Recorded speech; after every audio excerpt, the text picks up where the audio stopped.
Merci, professeur Mohamed, pour votre critique toujours pertinente et qui sont dans le fond.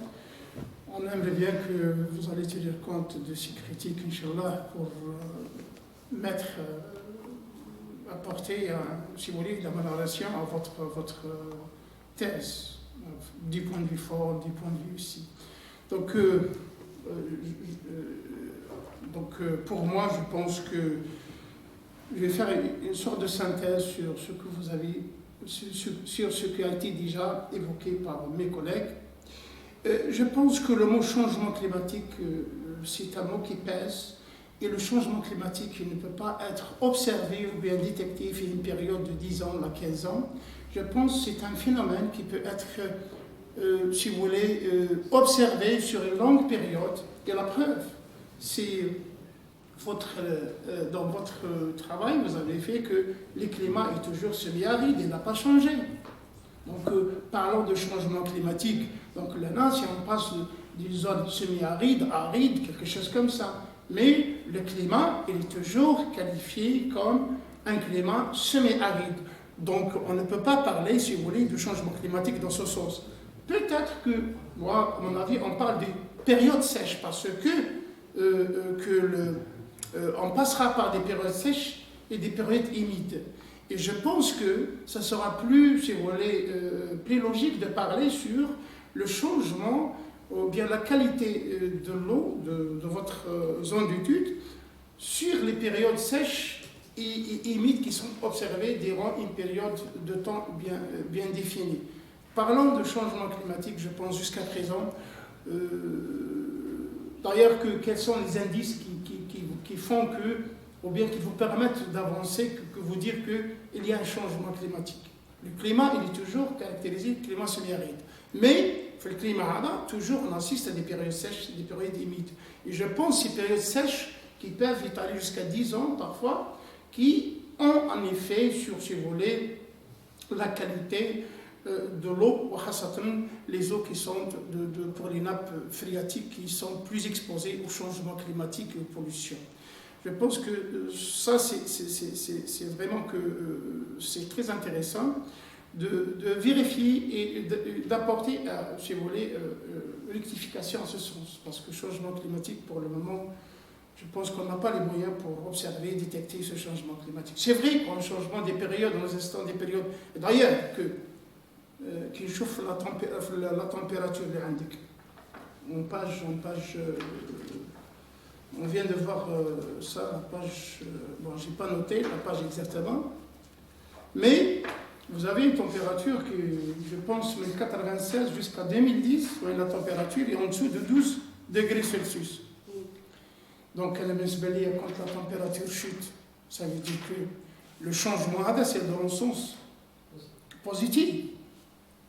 Ça veut dire que, normalement, selon l'interprétation, le diagramme en gros thermique ou bien pluviométrique, donc quand il y a un changement dans la température, ça veut dire que vous allez avoir que moins d'évaporation, plus d'infiltration, de ruissellement, et tout ça, si vous voulez, va influencer sur la qualité, si vous voulez, physico-chimique des eaux de votre région d'étude.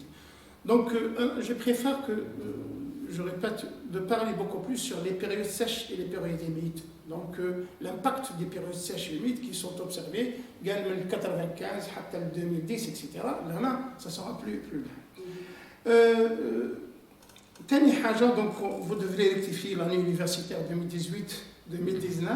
Donc, ça, vous devrez mettre 2019. C'est la preuve. Ça reste gravé.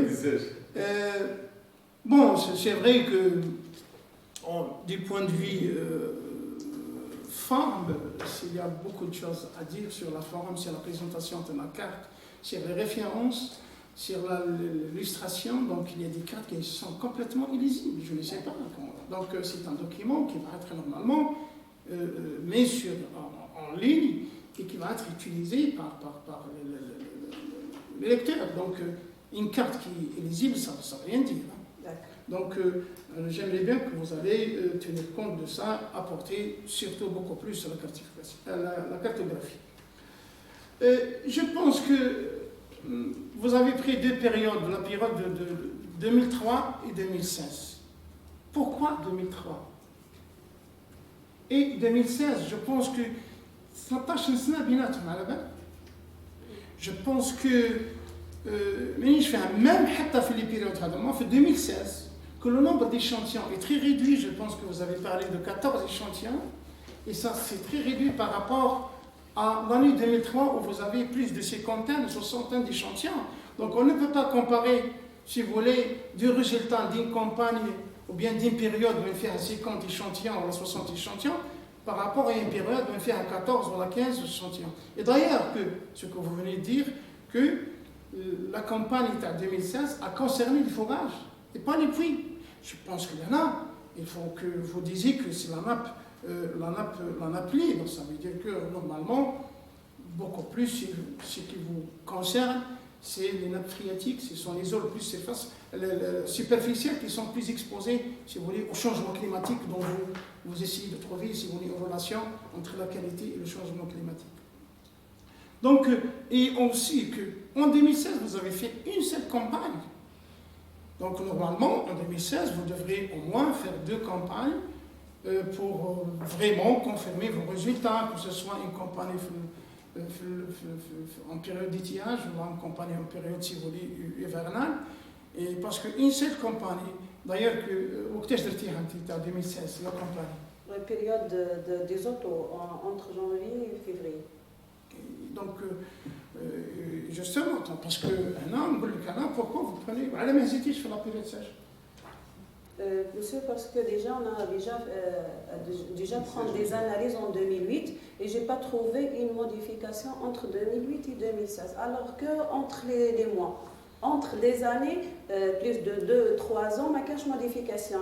Alors que quand on a un élément, automatiquement, il y a une grande différence.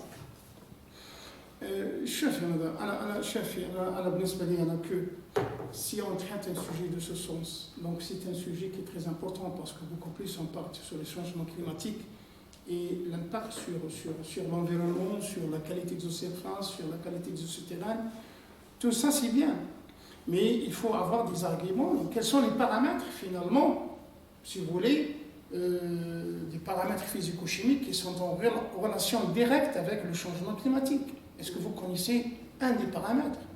Par exemple, par exemple, un changement climatique. Je pense que le changement climatique, du point de vue qualité, donc c'est un changement tout à fait normal, parce que la qualité de l'eau c'est ou la qualité de l'eau. Mais beaucoup plus, on parle de l'impact sur la qualité, beaucoup plus, ce sont les actions anthropiques, c'est-à-dire que les apports de l'extérieur de certains éléments. Mais tout ce qui est naturel, normalement c'est naturel, ça ne va pas déranger. C'est la nature, elle est faite ainsi, on ne peut pas la changer.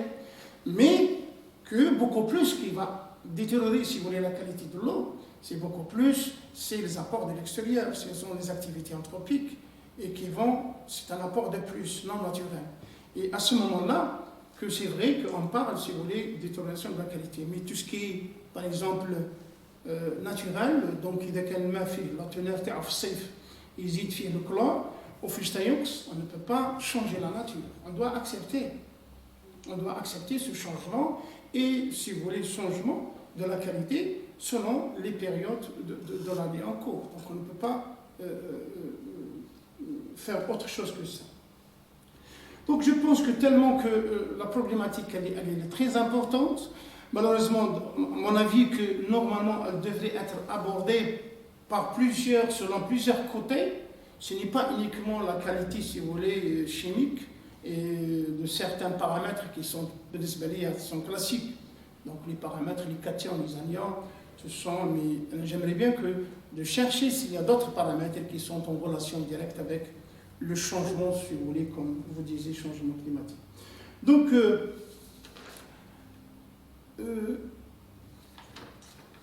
pour le reste, donc, à mon avis, que c'est un travail d'actualité et qui prend en charge, si vous voulez, cette thématique qui est devenue, si vous voulez, un tabou et qui menace sévèrement le changement climatique qui menace sévèrement la qualité de l'eau et aussi l'environnement. Et c'est pour cette raison on veut, bien sûr, surtout pour les zones semi-arides où le problème de l'eau se pose déjà. Donc, du point de vue quantité, en plus, si vous allez rajouter le problème de la qualité, donc ça devient deux problèmes majeurs qui menacent, si vous voulez, les zones semi-arides. Donc j'aimerais bien que vous allez continuer dans cette thématique et faire de la modélisation, par exemple, pour apporter encore, justement, comme je disais, il faut aborder cette thématique par plusieurs outils. Par exemple, la modélisation, c'est très important. D'accord? Et ça vous rapporte des informations que vous ne pouvez pas avoir ou bien déduire à partir des analyses classiques de ces paramètres. Donc, pour cela, je vous souhaite une bonne continuation. On aimerait bien que, si vous voulez, de travailler beaucoup plus sur cette thématique qui concerne beaucoup plus les régions semi-arides. Et on veut bien sûr, d'ailleurs, que chaque été, le problème de l'eau se posera dans les régions. Le problème de l'eau, que ce soit du point de vue quantité ou du point de vue, si vous voulez, qualité. Donc, on doit, en tant qu'hydrogéologue, on doit réfléchir sur cela pour prendre en charge ce problème. Donc, je vous souhaite une bonne continuation. Donc, je remets la parole à votre directeur de thèse pour apporter des éclaircissements sur toutes les questions qui ont été soulevées par les collègues. À vous, monsieur la parole. Merci, monsieur le président. Donc, je remercie mes chers collègues de venir également. Je remercie donc les responsables d'avoir fait arriver les étudiantes. Je remercie les collègues qui ont donc accepté de juger ce travail. Je les remercie pour les critiques subtiles, donc les pertinentes, objectives. Donc, Inch'Allah, nous y tenons compte, les étudiants y tiendront compte, Inch'Allah. Cette thèse a perdu beaucoup plus sa valeur parce que nous avons connu plusieurs déconvenus. Donc, elle a perdu sa valeur. L'étudiante a été au départ, elle était pleine de pêche, de vitalité. Elle voulait donc on pouvait répondre à toutes les questions. On pouvait donc faire mieux, mais donc la récurrence de déception nous a donc boosté, non pas boosté l'étudiante à présenter un travail. Donc je remercie pour la clarté exposée, pour la richesse mais elle a pris avec nonchalance certains le côté forme. Je ne tiens pas toutes les questions, mais je peux répondre à certains. Je peux donc apporter quelques éclairages sur certains points. Donc, c'est pas pour répondre aux collègues, au contraire, toutes les critiques sont pertinentes. Concernant donc le titre du changement climatique, parce que dans certains travaux, dans certains articles, j'ai dit que le changement climatique commence à partir de 15 années d'observation. 15 années d'observation, donc l'étudiant a après 14 années. Et s'il y a donc un changement, c'est pour quand la température l'emporte sur les précipitations, donc l'évaporation est importante, et la formation de roches salines. Donc, comme les collègues géologues, savent pertinemment ce que c'est les roches salines. On commence dans la zone des hautes plaines, on parle de la calcite, de la dolomite, de la lite, et là, on s'arrête à la mirabilite. Et ces choses ont été observées dans la région de Khenchla, Gita, Grat Taraf, Jemel-Lancre, où donc, nous avons toute cette séquence de roches salines qui dans la genèse, c'est beaucoup plus l'évaporation.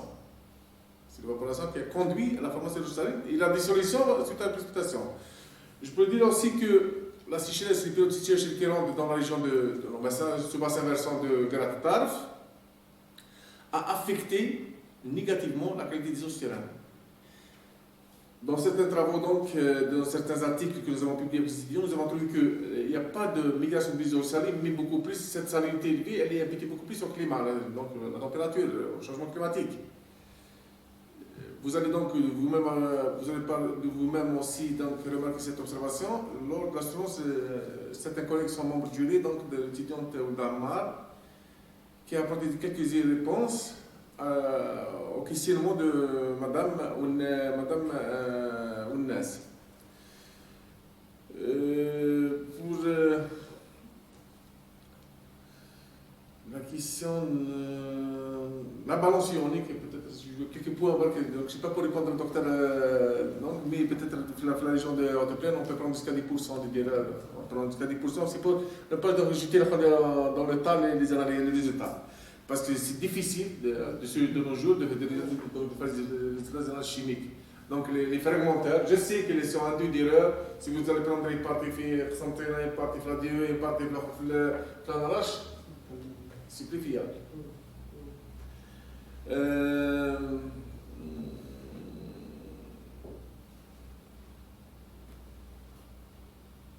deuxième point, donc, c'est l'opération de... Oui, pour on appelle 14 points d'eau, c'est touche tout le point d'eau touche la nappe superficielle parce qu'on est la nappe plus aquaternaire jusqu'à 100 mètres de profondeur. Mais comme j'ai répondu le collègue, certains points présentent des débits importants parce qu'ils touchent la nappe profonde, mais c'est les chiens, 4 mètres c'est les chiens. Alors que les points qui touchent 5, 6 jusqu'à 10 litres de seconde. Donc c'est des nappes mieux plus quaternaires, donc c'est alimenté beaucoup plus par l'utilisation des eaux de pluie. Donc je remercie mes collègues, je remercie les étudiants, je vous remercie tous d'avoir jugé ce travail, et je souhaite une bonne continuation à la collègue.